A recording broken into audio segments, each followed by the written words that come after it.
अंतर मन में ज्योति जगा लो, होगा दूर अंधेरा।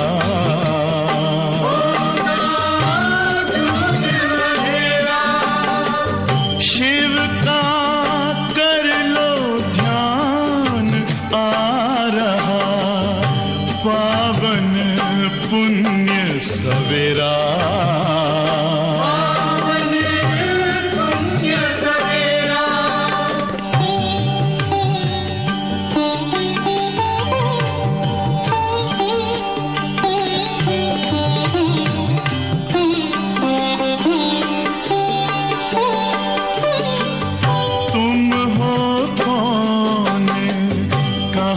से आए अपने आप को जानो, राजयोग के द्वारा अपना परम पिता पहचानो। इसी राजपथ पर चलकर पालो अपना बसेरा।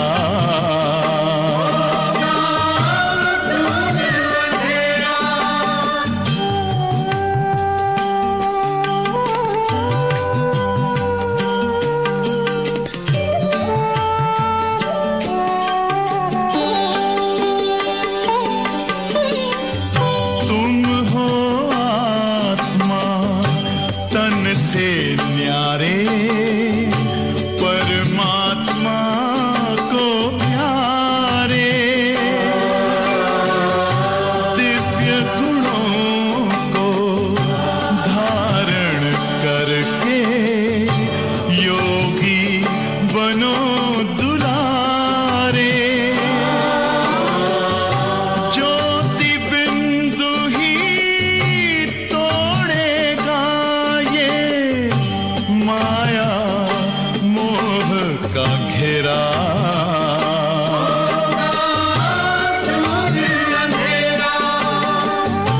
अंतर मन में ज्योति जगा लो, होगा दूर अंधेरा।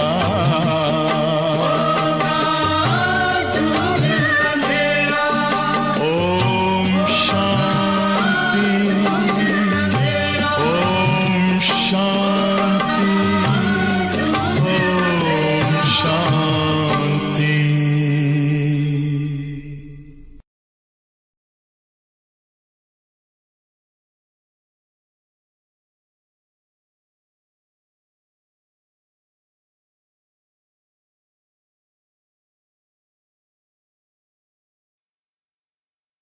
ओम शांति। मुरली की तारीख है 3/5/2021। बाबा हम बच्चों को मुरली के अंदर बार बार आत्माभिमानी भव की स्मृति दिला रहे। वंडर तो ये है कि देखो ये हमारा पहला लेसन। जब भी हम बाबा का बनने के लिए कहाँ भी पहुँचते हैं तो हमें पहले आत्मा का परिचय दिया जाता है। तो वो पहला लेसन जो हमें लास्ट स्टेज तक पहुंचाता है, और वह पहला लेसन बाबा हम बच्चों को मुरली के अंदर प्रति मुरली में हर रोज कितनी बार याद कराते हैं, क्योंकि यही हमारा फाउंडेशन है, आत्माभिमानी होकर के रहना। तो आज बाबा बार बार ये स्मृति दिला रहे। बच्चे मूंझते हैं, बाबा छोटी बिंदी है, हम कैसे उनको याद करें। बाबा कहते हैं तुम भी बिंदी हो, मैं भी बिंदी हूँ। बच्चे देखो बाप को कैसे याद करते हैं। योग अक्षर को तो भूल ही जाना है, क्योंकि योग माना कठिनता आ जाती है। बच्चे अपने बाबा को याद करते हैं, हमें भी अपने बाप को याद करना है। भले गीता में मन मना भव आदि अक्षर आते, बाबा तो कोई ये संस्कृत भाषा नहीं बोलते हैं, बाबा उनका अर्थ बताते हैं। तो ये बाबा बार बार स्मृति दिला रहे। बाबा की पढ़ाई इतनी सहज है, इतनी सहज है, अलफ और बे, पढ़ना लिखना की भी जरूरत नहीं, लिखेंगे नहीं तो भी चलेगा। नोट्स लेते हैं इसीलिए कि हमें याद रहे, हम उसको पढ़ सके और हमें पक्का हो, वो अलग बात है। वरना नहीं लिखते हैं तो भी हर्जा नहीं, क्योंकि मेन प्रैक्टिस हमको करनी है कि हम बाबा की याद में कितना रहते हैं और आत्माभिमानी स्थिति में कितना रहते। बाबा कहते बच्चे लालच भी ज्यादा मत रखो, अभी पेट कितना मांगता है, तो आज बाबा मुरली में कह रहे हैं बच्चे 10 रुपया, पाव किलो आटा लगता है, दाल रोटी खाओ, प्रभु के गुण गाओ। देखो गरीब लोग 10 रुपए में पेट भरते हैं और शाहूकार लोग देखो 1000 रुपए खर्च कर लेते हैं, लेकिन ताकत जो है वो दाल रोटी में होती है। तो ऐसी देखो मीठी मीठी शिक्षाएं बाबा हम बच्चों को मुरली में दे रहे हैं। मीठे बच्चे आत्माभिमानी भव, पहली मुख्य बात आत्माभिमानी भव। चलते फिरते उठते बैठते ये अभ्यास करते रहो, तुम्हारी बहुत उन्नति होती जाएगी। आत्माभिमानी बनने से बहुत प्रगति होगी। प्रश्न है, बाप की एक्यूरेट याद, एक होती है याद, एक होती एक्यूरेट याद। बाप की एक्यूरेट याद किन बच्चों की बुद्धि में रहेगी? उत्तर है जिन बच्चों ने बाबा को एक्यूरेट जाना, सीधा सा तो हिसाब है, एक्यूरेट जानेंगे, एक्यूरेट याद कर सकेंगे। कई बच्चे कहते हैं बिंदु को भला कैसे याद करें? भक्ति में अखंड ज्योति समझ करके याद करते थे, बहुत बड़ा रूप है, अखंड ज्योति है। अभी बिंदी कह करके न मूंझ जाते हैं। इसीलिए पहले पहले ये निश्चय हो कि बाबा अखंड ज्योति नहीं है, अति सूक्ष्म बिंदु है, तब याद एक्यूरेट रह सकती है। मैं भी बिंदी, बाबा भी बिंदी। ओम शांति। सभी बच्चे याद में बैठे।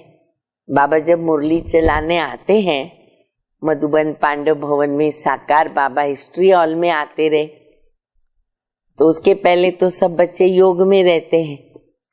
तो बाबा कहते सब बच्चे याद में बैठे हैं, मन मना भव। अब ये संस्कृत अक्षर वास्तव में है नहीं, क्यों? बाबा ने तो सहज राजयोग सिखाया, संस्कृत कैसे सिखाएंगे ना बाबा, सबको तो आएगी नहीं। आज भी बाबा बता रहे कि जिस तन का बाबा ने आधार लिया, वो भी देखो हिंदी, सिंधी, इंग्लिश बोल सकते हैं, लेकिन बाबा तो सरल भाषा जो राष्ट्रभाषा है हिंदी, उसमें समझाएंगे। तो बाबा कहते बाबा ने तो राजयोग सिखाया, तब ये संस्कृत अक्षर तो बोले ही नहीं, ये तो संस्कृत जानते ही नहीं, ब्रह्मा बाबा भी नहीं जानते। बाप तो हिंदी में समझाते हैं, बल ये रथ, ब्रह्मा रथ हिंदी, सिंधी तथा इंग्लिश जानने वाला है, परंतु बाप तो हिंदी में समझाते हैं। जो जिस धर्म का है उनकी अपनी भाषा है, यहाँ हिंदी भाषा चलती है, ये भाषा समझना सहज है और ये स्कूल भी बड़ा वंडरफुल है। हिंदी भाषा सहज है, बाबा उसी में ही समझाएंगे। फिर बाबा कहते ये वंडरफुल स्कूल है, इसमें कोई भी ना कागज पेंसिल पन्ने की दरकार नहीं। भाई स्कूल में कभी कोई बच्चे नोटबुक पेन लिए बिना जाएंगे क्या? लेकिन हमारी स्कूल देखो कितनी वंडरफुल है। अगर आपके पास कागज पेन पेंसिल नहीं है ना, कोई बात नहीं, इसका मतलब ये नहीं है कि हमको लिखना पढ़ना आता है तो भी हम कागज पेन नहीं उठावे, बाबा की मुरली की पॉइंट्स न लिखे, ऐसा नहीं करे। बाबा के कहने का भाव समझना है कि अगर वो नहीं है कोई बात नहीं, बाबा को तो याद करना ही है। यहाँ तो सिर्फ एक अक्षर को याद करना है, बाबा को याद करो, गॉड को अथवा ईश्वर को अथवा परम पिता परमात्मा को कोई याद न करे, ये तो मुश्किल है। दुनिया में हर एक याद करते, नास्तिक होते हैं ना, तो भी कभी ना कभी उनके मुख से निकल आता है। तो डायरेक्ट इनडायरेक्ट भगवान को सब याद करते हैं। अब तो देखो कोरोना का चल रहा है, तो ज्यादा ही लोग याद करते हैं, पुकारते रहते हैं, चिंता भय में रहते और भगवान को कहते भाई कोरोना से हमको दूर करना, दूर रखना। तो बाबा कहते कि परमात्मा को कोई याद न करे, ये तो मुश्किल है। याद सभी करते हैं परंतु उनकी पहचान नहीं। प्रॉब्लम कहाँ आती है? पहचान ही नहीं है। बाबा आकर के अपनी पहचान देते हैं। शास्त्रों में जो कल्प की आयु लाखों बरस लिख दी, लंबी कर दी, तो वो बाबा ही आकर समझाते। हमें तो पता नहीं था, समझेंगे कलयुग अभी लाखों वर्ष का, अभी 40,000 वर्ष और चलेगा। बाबा ने बताया बहुत बड़ी बात भी नहीं है।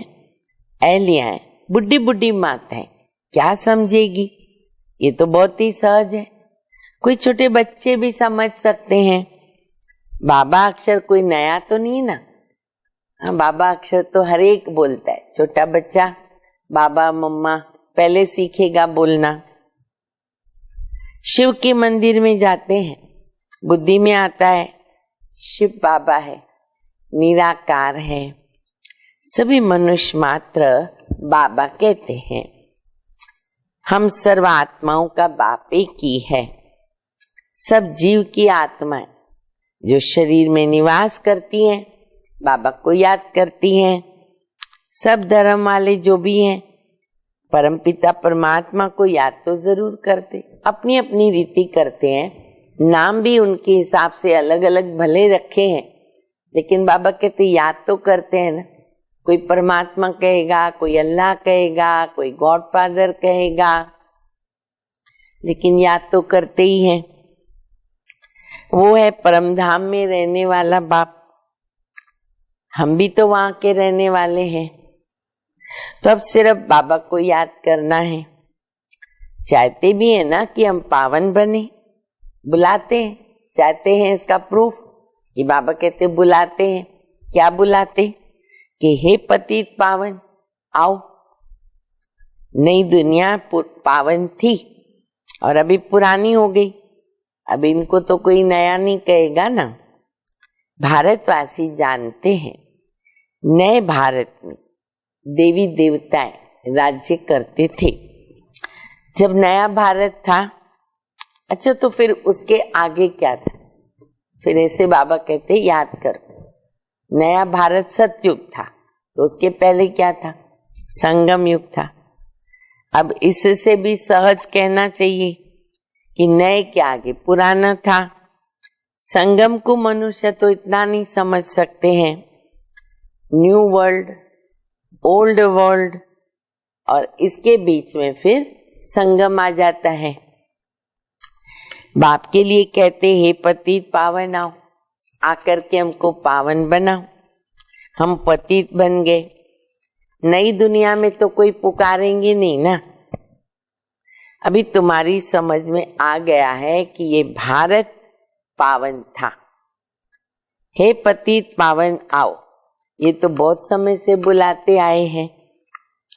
उनको पता नहीं कि पतित दुनिया पूरी कब होगी, आगे पीछे तो कुछ मालूम नहीं है, लेकिन बाबा कहते दुखी हैं, पतित हैं, बुलाते जरूर है कि पतित पावन आओ। कहते हैं शास्त्रों में ऐसा लिखा हुआ है कि अभी 40,000 वर्ष कलयुग और भी रहेगा, यानी ये पतित दुनिया और चलेगी। तो बिल्कुल घोर अंधियारा हो गया ना।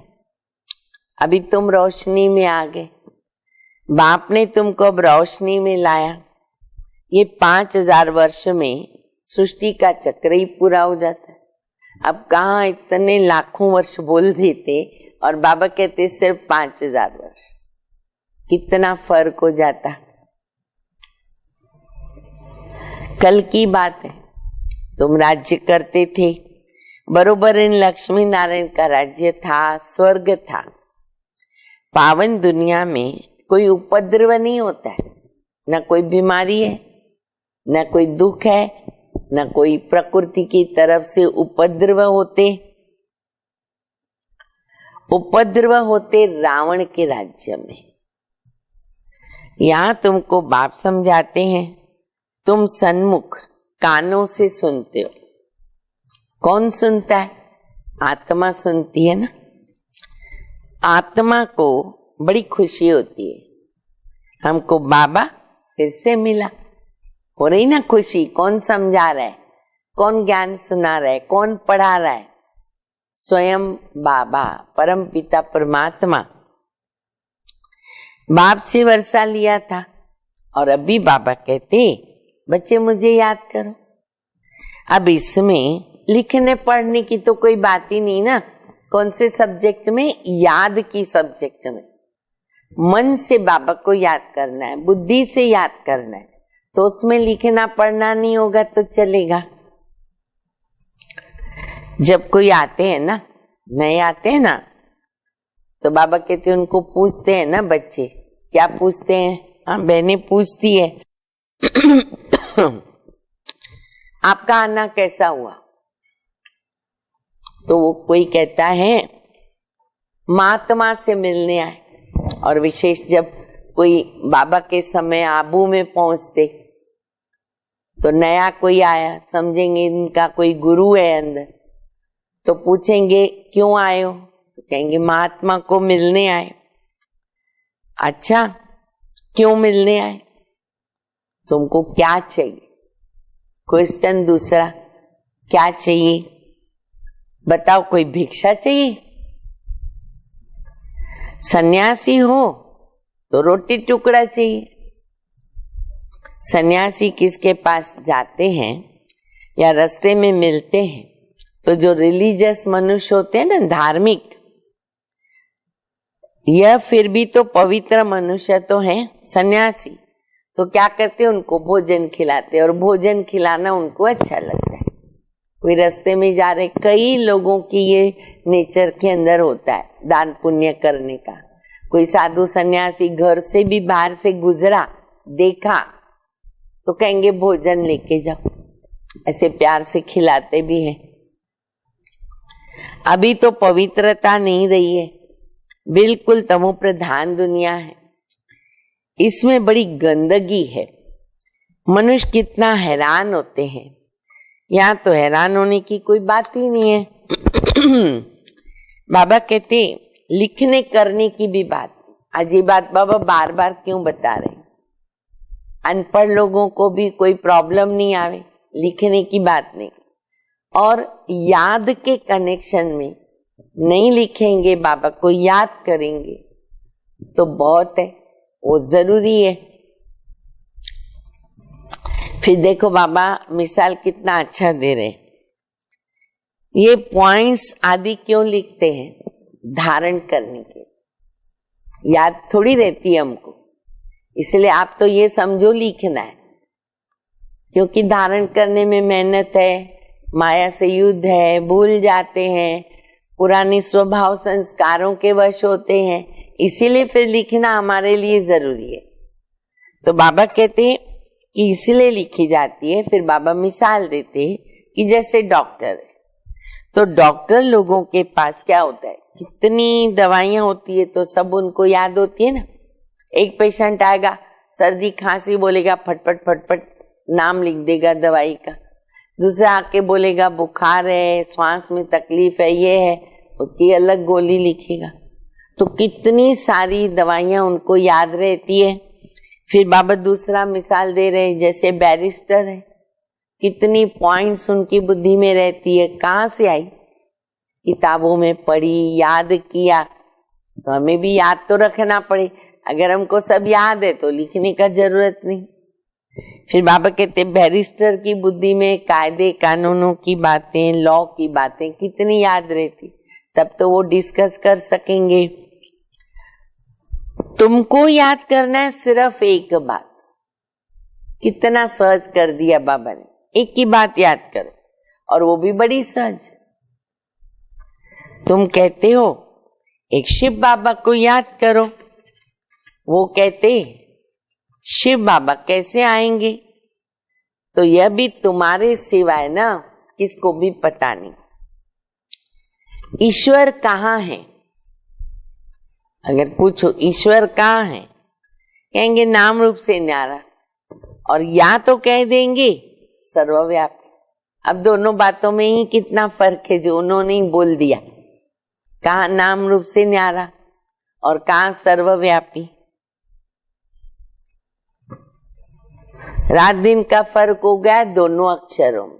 एक बात बोलो, या तो इसको मानो या तो उसको मानो। नाम रूप से न्यारी तो कोई चीज ही नहीं होती है ना। फिर कह देते कुत्ते बिल्ली में भी परमात्मा है। अब दोनों एक दो के अपोजिट बातें हैं, तो कितने नाम रूप हो गए भगवान के, फिर वो नाम रूप से न्यारा नहीं हुआ। तो बाप अपना परिचय देते हैं और क्या कहते बाबा, बच्चे मुझ बाप को याद करो। गाया जाता है सहज राजयोग। बाबा कहते योग का अक्षर ही निकाल दो। योग योग कह करके गृहस्थी लोग सोचेंगे हमारा ये काम नहीं। अभी तो बहुत प्रकार के योग निकले हैं, हेल्थ के लिए भी कितने योग हैं, क्लासेस कितने निकले हैं। योग अक्षर ही निकाल दो, याद करो। जैसे छोटा बच्चा होता है, माँ बाप को देखने से क्या करेगा, झट गले लग जाएगा। पहले सोच करेगा क्या कि हमारे माँ बाप हैं, नहीं, इसमें सोचने की तो कोई बात ही नहीं होती ना। तुम्हारा भी संबंध बना हुआ है, तुम्हें सिर्फ शिव बाबा को याद करना है। भक्ति मार्ग में भी तुम शिव के ऊपर फूल चढ़ाते आए।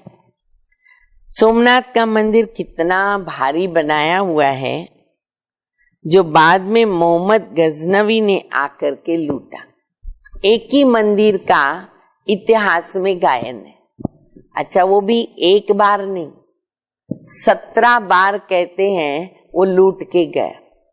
मैंने कितना अकीचार उसमें सोना चांदी जवाहरात सब कुछ होगा।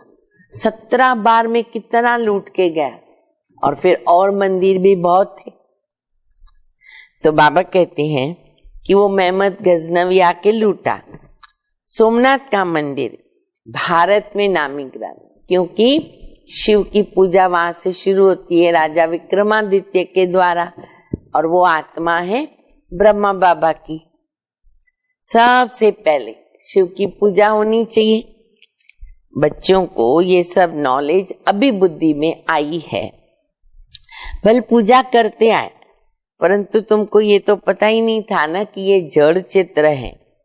जरूर वो चैतन्य में आए तो होंगे, तब तो वर्ष वर्ष शिव जयंती मनाते हैं। ये भी कहते हैं कि शिव परमात्मा निराकार है। आत्मा जानती है कि हम भी निराकार हैं। अभी तुम आत्माभिमानी बनते हो, बहुत सहज है। देखो, जब किसी की मृत्यु होती है ना, तो कहते ज्योत निकल के चली गई। तो ये भी सब जानते हैं कि आत्मा एक पॉइंट है, लाइट है, ज्योति है।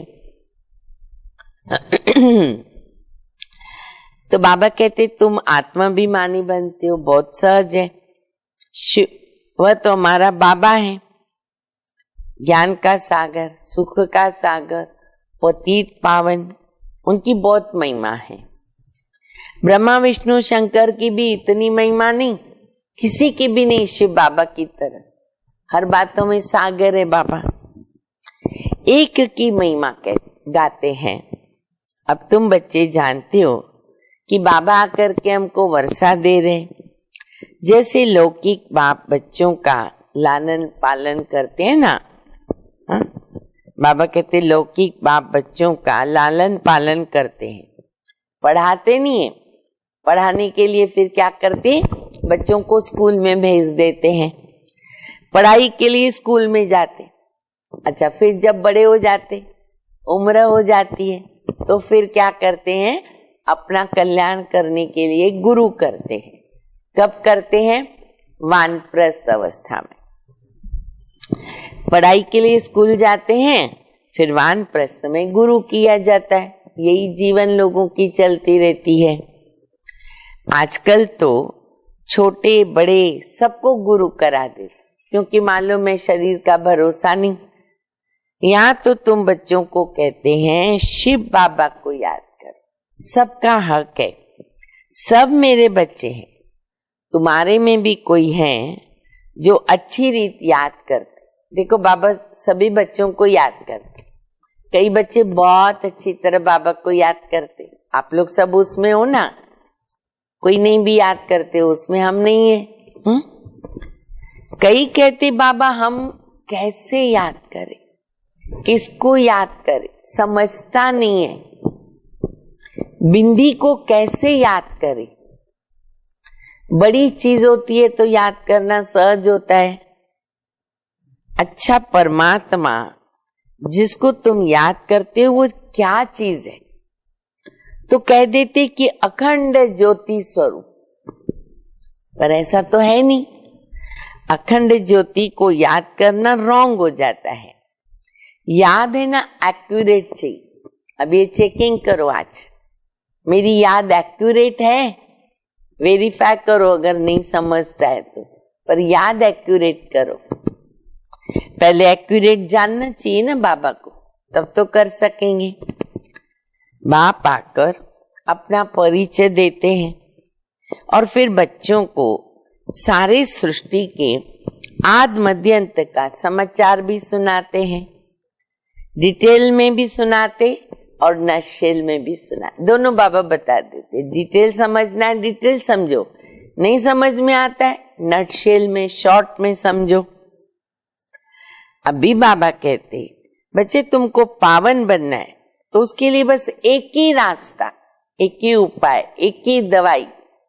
क्या? बोलो। बाबा कहते मुझे याद करो, मुझे याद करो, मुझे याद करो। मुझे कहते पतित पावन। आत्मा को पावन बनना है। आत्मा कहती हम पतित बन गए, हम पावन थे अभी पतित है। तमो प्रधान है हर एक चीज, पहले सतो प्रधान फिर तमो प्रधान होती है। आत्मा खुद कहती है ना कि मैं पतित बनी हूं, मुझे पावन बनाओ। शांति धाम में तो पतित नहीं होते हैं, यहाँ पतित है, इसलिए दुखी भी है, क्योंकि दुख का फाउंडेशन है अपवित्रता। जब पावन थे तो सुखी थे।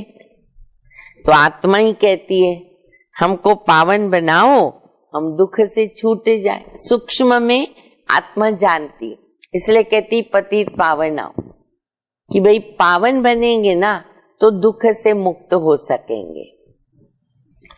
तुम समझते हो आत्मा सब कुछ करती है। आत्मा जज बनती है, बैरिस्टर बनती है। आत्मा कहती है ना मैं राजा हूं, मैं फलाना हूं। अभी ये शरीर छोड़ दूसरा लेना है, इसको कहते आत्माभिमानी। देह होते हमें आत्माभिमानी बनना होगा। रावण के राज्य में सब देह अभिमानी है, आत्माभिमानी तो बाबा ही बनाते हैं। इस समय आत्मा पतित है, दुखी है, पुकारती है कि हे बाबा आओ। ये भी तुम जानते हो ड्रामा प्लान अनुसार पतित से पावन, पावन से पतित बनना ही है। चक्र तो फिरता ही रहता है। अभी तुम्हारी बुद्धि में बैठा, क्या बैठा कि हमारे 84 जन्म कैसे हुए, पहले तो मालूम नहीं था। अभी ये बात भूलो मत। अभी बैठा ना बुद्धि में, बाबा ने बताया। बाबा कहते बच्चे अभी भूलो मत। क्यों? अरे तुम बच्चे स्वदर्शन चक्रधारी हो, टाइटल याद रखो अपना। हम स्वदर्शन चक्रधारी हैं। उठते बैठते चलते फिरते बुद्धि में हम हमारे सारी नॉलेज है। तुम समझते हो बेहद के बाबा से हम बेहद का वर्षा ले रहे। बाप बच्चों को समझाते हैं कि तुमको एक ही बाप को याद करना है। अरे एक को याद करना है, दो को भी नहीं, तो कितना सहज होना चाहिए। फिर ये गड़बड़ क्यों होती है कि हम भूल जावे। एक ही को याद करना है। बाबा को याद करना है, टुकड़ा रोटी का खाना है और काम क्या करना है, हाँ ये पक्का करो, एक टुकड़ा रोटी का खाना है, पेट को जो चाहिए, बाकी बाबा को याद करो। इसीलिए लोग कहते दाल रोटी खाओ, प्रभु के गुण गाओ। मीठे मीठे सिक्के दे बच्चों को। बाप घड़ी घड़ी कहते, बच्चे पेट के लिए ना सिर्फ रोटी टुकड़ा चाहिए, बस वो मिल गया संतुष्ट, वो नहीं मिला तो फिर सारी दुनिया में गड़बड़, चोरी, लूट मार सब शुरू होता है। अब ये बहुत होने वाला है, क्योंकि गरीबी बढ़ती जा रही है, महंगाई बढ़ती जा रही है, तो लूट मार चोरी होती है। तो बाबा कहते पेट को चाहिए रोटी टुकड़ा। पेट कोई ज्यादा खाता नहीं है, एक पाव आटे का खाता है, दाल रोटी बस। 10 रुपए में भी मनुष्य पेट भरता है और 10,000 में भी पेट भरता है। कोई 10,000 वाली चीज खाता है, कोई 10 रुपए वाली खाता है। पेट को तो क्या करना है, भरना ही है, और उसको ज्यादा क्या चाहिए। ऐसे थोड़ी है कि 1000 रुपए है तो हम कोई 10 थालियां भर करके खा सकते हैं, नहीं, जितना पेट को चाहिए उतना ही लेंगे। गरीब लोग खाते भी क्या है, फिर भी हट्टे कट्टे रहते हैं, भिन्न भिन्न चीजें मनुष्य खाते वो और ही बीमार हो जाते।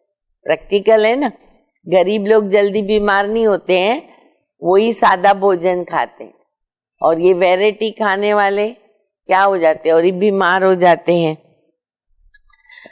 डॉक्टर लोग भी कहते हैं ना, एक ही प्रकार का खाना खाएंगे ना तो बीमार नहीं होंगे। आजकल तो देखो कितना गंदगी क्या क्या निकला है आइटम्स, वो खाते हैं तो बीमार पड़ते। पहले के लोग सिंपल दाल रोटी चावल सब्जी, उसमें क्या होता था, ताकत भी रहती थी और बीमारी भी नहीं आती थी। तो सादा भोजन सुखी जीवन। तो बाप समझाते रोटी टुकड़ खाओ जो मिले ना उसमें खुश रहो, और जो भी मिले पेट भरने से मतलब है। अरे दाल रोटी जैसी तो कोई चीज ही नहीं है। ज्यादा लालच भी नहीं होनी चाहिए। चेक करो, लालच तो नहीं, आसक्ति तो नहीं है। सन्यासी लोग क्या करते, घर बार छोड़ जंगल चली जाते, तत्व कोई परमात्मा समझ के याद करते, समझते बस हम ब्रह्म हो जाएंगे, परंतु ऐसा तो है नहीं। आत्मा तो अमर है ना, लीन होने की बात ही नहीं है। बाकी आत्मा पवित्र बनती है, अपवित्र बनती है। तुमको कितना अच्छा ज्ञान मिला है, तुम प्रारब्ध भोगते हो, फिर ये ज्ञान भूल जाता है, फिर सीढ़ी उतरते। अब तुम्हारी बुद्धि में सारा ज्ञान बैठ गया है, हम 84 जन्म कैसे भोगते हैं। ये पाठ कभी भी कोई का बंद नहीं होता, 84 जन्मों का कभी पाठ बंद नहीं होगा। ये बना बनाया ड्रामा फिरता ही रहता है, फिरता ही रहता है। ये नहीं कह सकते कि भगवान ने कब कैसे कहाँ बैठ करके ये बनाया, क्यों बनाया, नहीं कह सकते। नहीं, ये चला ही आता है। वर्ल्ड की हिस्ट्री ज्योग्राफी रिपीट होती है, इन बातों को कोई समझते नहीं। तुम जानते हो कि हम ड्रामा प्लान अनुसार आए हैं, अब फिर से ड्रामा अनुसार राज्य ले रहे। ये बातें और कोई को समझ में नहीं आएगी। पूछा जाता है ड्रामा सर्वशक्तिवान है या ईश्वर, बोलो ड्रामा सर्वशक्तिवान है या भगवान परमात्मा ईश्वर। तो वो लोग क्या कहते, ईश्वर सर्वशक्तिमान है। समझते वो तो सब कुछ कर सकता है ना। लेकिन बाबा क्या कहते हैं, बाबा ऐसा जवाब देता है, हम बाबा को कुछ बोल ही नहीं सकते। बाबा कहते मैं तो ड्रामा के बंधन में बांधा हुआ हूं, पतितों को पावन बनाने मुझे आना पड़ता है, ये मेरा काम है। तुम सतयुग में सुखी बन जाते हो, मैं भी जाकर के विश्राम करता हूं परमधाम, बस इतना मेरा काम है। पावन बनाया तुमको, घर लेके गए, फिर तुम गए स्वर्ग में, मैं विश्राम में चला जाता हूं। तुम सिर कुल्हे चढ़ जाते हो। सिर कुल्हे माना ये जो कंधा है ना, इसको बोलते सिर कुल्हे। देखो बाप क्या करता है, बच्चों को प्यार से इधर बिठाते, कंधों पे बिठा के घर में घुमाते हैं, प्यार करते हैं। सबने ये प्यार लिया हुआ है। तो बाबा कहते तुम इतने प्यारे बच्चे हो, बाबा के सिर कुल्हे पे चढ़ते हो। तो बाबा कहते सिर कुल्हे पर हो, तुम्हारी शेर पर भी सवारी है। तुम जानते हो सेकंड बाय सेकंड जो भी चलता है ड्रामा में नून है। तुम बच्चों को कितनी अच्छी नॉलेज।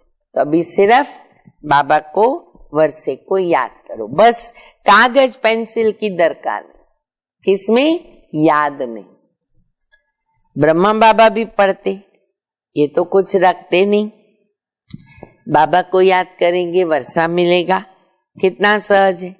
याद से एवर हेल्दी बनेंगे। ये है धारणा की बात। लिखने से क्या फायदा, वो तो विनाश होने वाला है, इसलिए क्यों लिखे, ऐसा मत समझना। बाबा ये भावार्थ बता रहे कि लिखते हैं, वो कॉपियां तो सब खत्म हो जाएगी। हम भी कई बार लिखे हुए फाड़ भी देते, लेकिन लिखना भी जरूरी इसलिए होता है कि हमको याद रहे, बाकी कोई जरूरत नहीं। परंतु कोई याद रखने के लिए लिखते हैं। अज्ञान काल में भी लोग लिखते हैं।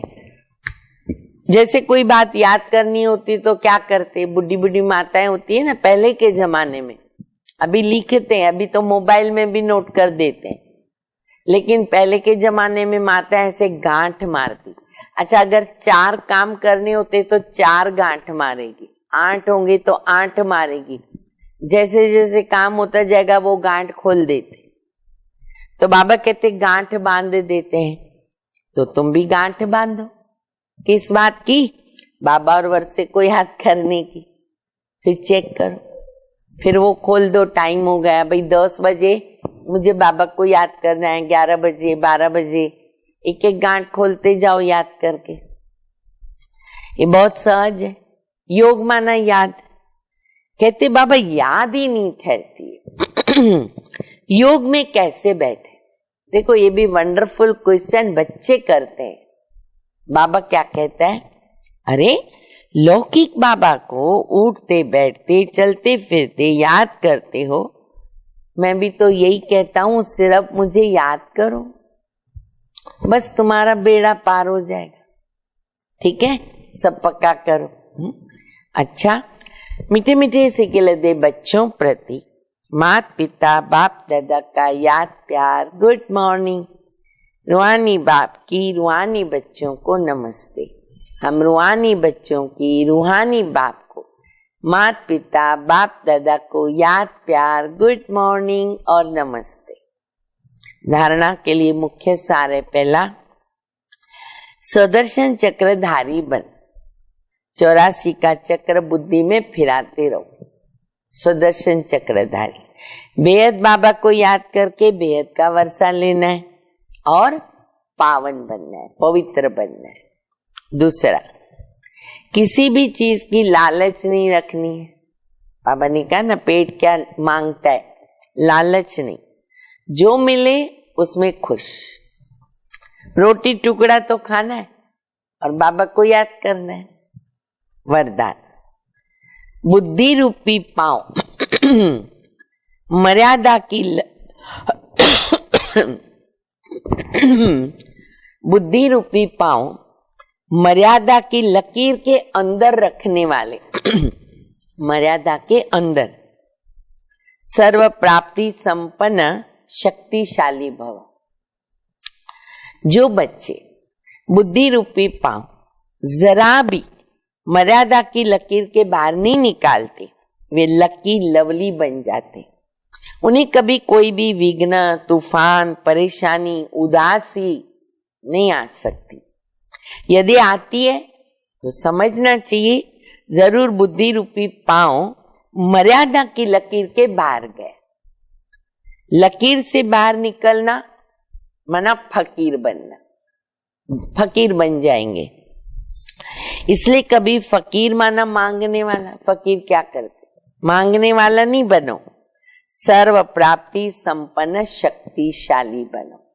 स्लोगन है, जो सदा न्यारे और बाप के प्यारे वो सेफ रहते। सदा न्यारे और बाबा के प्यारे। अच्छा, ओम शांति।